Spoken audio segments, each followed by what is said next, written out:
Well, let me ask you, is it kind of like the light bulb maybe? You know, like you're getting to that 10,000th filament, that's going to be it. Like, yeah, exactly. That's our routine. One routine that I have is like I can't, especially when I'm not inspired, I can't choreograph at home.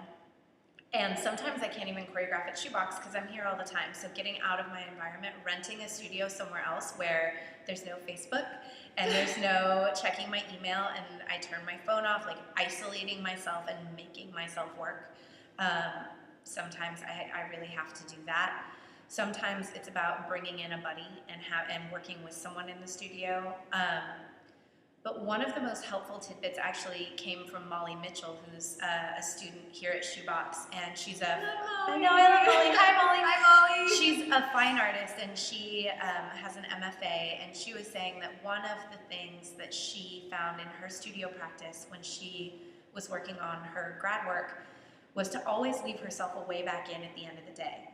So I always start my practice with writing, and she was saying she always ended her practice with writing, and she would write down, this is where I'm at, this is one thing I'm really excited about leaving. Like she would leave herself something to do that was unfinished, so that when she came back into the studio the next day, she could go to those notes and be like, oh yeah, when I left off, I was just starting to work on this thing. So it was like a little trail of breadcrumbs for her. It was always a way back in. And when I was working on Looking Glass, she told me that. And it totally changed everything for me. And so I started writing both at the beginning of my process to kind of be like, this is where I'm at today, this is what I'm interested in, this is how I'm feeling. And then at the end of my practice to be like, this is what I got done today that I'm excited about. This is what I got done today that still feels like I need to work on it. This is what I have left to work on tomorrow. So that the first thing I did when I came in the next day was I looked at my closing notes and I was like, oh, yep, that's my to-do list for today. And that helps a lot. I heard a lot there. I've heard, starting from the beginning, that you just sit down, you force yourself to do it, and you might focus on a shape. You gather, you collect data by just constantly writing down notes when you get inspired. You go through magazines, you find pictures and images that might inspire you. There's the breadcrumb method, like writing stuff down and always leaving stuff at the end. Is there anything else I'm forgetting? Because there's a lot of, it's not just like one thing, it's like this whole array, this whole platter of things that you do, that it's almost like picking from one of the things to see which one's going to work and get you inspired. And I think you have to. I think you have to give yourself tons of support for your work. You have to know, does video help me or does video stifle me? Does having no music help me or does having no music stifle me? Does having somebody here to work with in the studio help me or does it stifle me? Does having a notebook here help me? Or, you know, like you have to really learn yourself and learn what tricks work for you, just like any other work deadlines.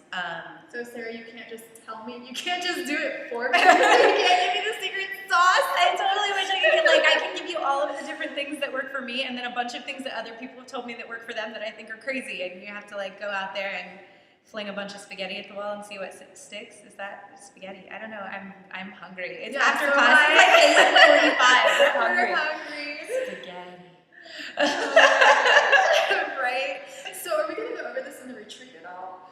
Yes, we're going to go over this in the retreat. We're going to talk a lot about how to develop work in the retreat. And one of the things I think about developing work is give yourself deadlines. Set yourself up to do shows. Set yourself up to have a deadline, especially if you know that your track record is you get really excited about a project, you work on it for a few weeks, and then you hit a sticking point and you quit. A big part of the reason that I book myself for shows and that I book myself with classes is so I have to do work, because I am inherently lazy and I don't want to do anything and I just want to watch cartoons. I don't. I'm not like, I wake up every day and I have all these creative ideas. I set myself deadlines that are external, where someone is expecting me to show up with something and I have to do it, because otherwise I would never make myself complete a project. I'm not that internally motivated. Well, that's really inspiring. It's really inspiring to know, and the first time I was introduced to that concept, it really shifted a lot of stuff for me. I'm like, oh, just set a deadline. Stop pushing myself to do something with no external, motivation. Right.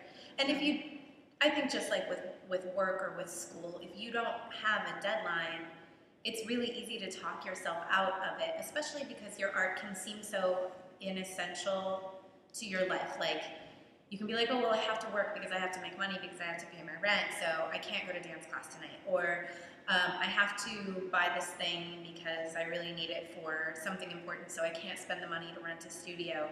If you have a show where people are expecting you to show up and you treat your commitments like a job, you don't have that excuse. You're like, I have to go to the studio and work because I'm going to show up on this day and have nothing, and that is way more scary than not finishing my project. Right. I'm also convinced that if you're an artist and you don't express your art, like, you will go insane. I think that's true. I think, like, you will go insane. I'm saying, as somebody who's tried to quit a couple times, like, I just go insane. Yeah. I have to come back. And I think if you do express your art, you also go insane, but in a better way.